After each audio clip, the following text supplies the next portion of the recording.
watching THDTV coming to you from Majakunda. I will never let Abdullah leave a studio without talking about something that I know him from. That is sports. In the next 20 minutes, we'll be talking to somebody that you know more than I do. That is Usman Sabali. Have you been one of the, founders of Gambian basketball, in this country? We'll be coming here to talk about sport. But there's something that amazing happening recently, which you are also part of. That is to honor Gambians when they are alive. It's quite often we see that in this country. We always talk about people when they are no more. But to see living legend witnessing what their former students or former players thought of that, honor them in a kind of a competition that they do. First, tell us your relationship with Mr. Usman Sabali. Mr. Usman Sabali was my PE teacher at St. Augustine's High School, and he taught us basketball, volleyball, and St. Augustine's totally boys' school. Some are disciplined, some are stubborn, but then Sabali had his way of managing each and every one of us, especially those who were in sports. And a lot of my age group, and even a little bit older, going down, were there with Usman Sabali. And he was somebody that would not just be a PE teacher. He was a coach. And also at some point when we all, were playing in the league, because St. Augustine's was a school that had teams in all the leagues. It had in basketball, in volleyball, and football. You had roots in football, you had young Africans in football. They were all students from St. Augustine's. Okay? But some others were maybe out of, but then most of them were students. Yeah. And that's why you've heard of this word called Schoolboy International. They were all high school players. Going to school at the same time representing the Gambia. Yes. So we had people like Sehandur and Peter Prom. They were all during that time. You also had in volleyball. You had Roots volleyball. You have Augustinians volleyball, and basketball same. So these were all championed by the late Father Goff. Who also we are very thankful for giving us the opportunity at St. Augustine's to have the passion and love for sports. And Usman Sabali, and at some point by Malewada, was also teaching there. They also helped in terms of molding our generation into what we are. Basketball was here before, but our generation, we know these people to be the people who really pioneered our love for the game.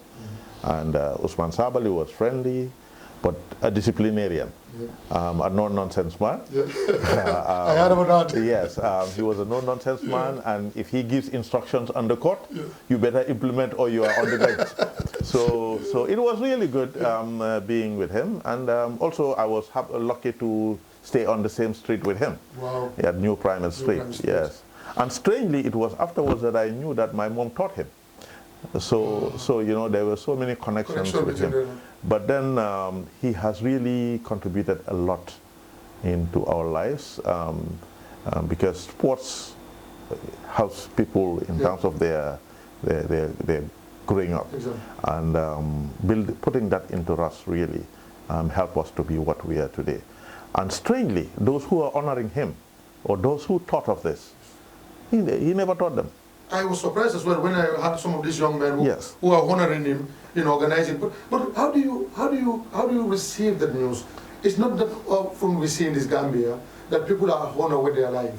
So when I heard the news, I was like, this is a great opportunity to tell people thank you of what you have done. But you as a who has played under him, he taught you. How do you receive the news? No, with gratification. I know that Coach Fode. Yes. This is not the first time he came to me about the idea, not for Usman Sabali alone, but the idea of recognizing people who played a big part in developing basketball. And this time around, I thought the idea was dead, with all honesty. Yes. And I just came and my assistant just gave me a letter telling me about what their intentions are. So I just reached out and said, look, let me know what we can do, we would like to participate in this, at least to show our appreciation for what he has done for us and for our generation. And so that's why we are part of. Even sponsoring one of the finalists. We have decided as PICAM to support the female pricing. That's the first, second, and third prize. I think the first prize is 25,000. Wow. Second is 15, and third is 10.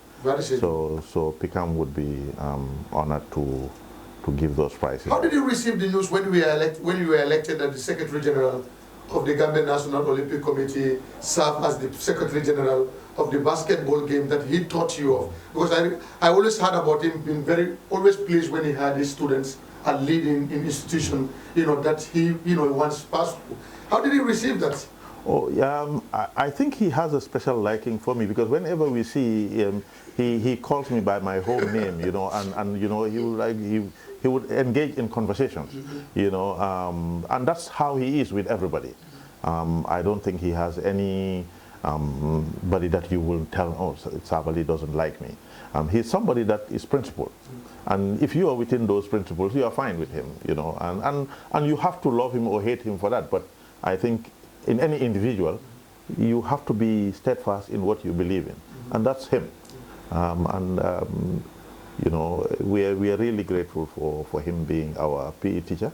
And, I always say that because of that, I, for one, I was educated at college in the US because of sports. So if I did not have that background in sports, I would not be benefiting from. So those things, they live with you for long. Finally, it seems like, Broken and the insurance want to take you out from sports. What is your connection again? Do you what is your connection with sport?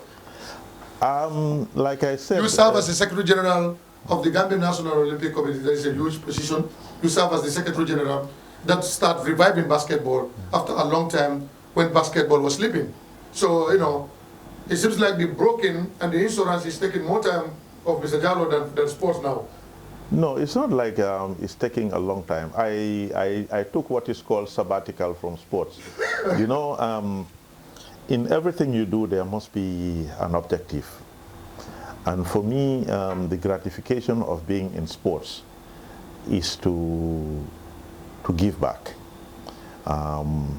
I, for one, don't like having negative politics in sports. I know it goes with it, even internationally. And that's what I don't want to be part of. I was giving back. I was not expecting anything in return. And if I don't see any like any connection between the two, I'm somebody that would just pull back and do what I think gratifies me. So if I don't have gratification in it, but still, I support some of the teams. I support some of the Nawetan teams with jerseys, and not to get anything back, but just to help the youths to do what they like. We had been given opportunity to play, and we have to also give back to these young people to also do what they like in sports. So I'm still in sports, but not the way that I was. Yes. Yeah. Well, it's been Mr. Jallo, and the CEO and founder of PICAM, insurance broking company there at Westfield. And if you want to do anything about insurance relating to that, you can contact them or reach them. You will be wiser because they will take good care of you. We've been talking about somebody that you know very well in sports. Abdullah is a man of many things, even though he will always run out from that, but he's a man of many things. So we want to appreciate and thank you for this, opportunity to come into THD. And thank you very much, and it's been a good interview with all. And we always appreciate when we receive you here. Gambia, you've been watching me and Abdullah Jallo. We'll be back next week with another edition, with another version of our talking discussion. Thank you so very much. Have a peaceful afternoon.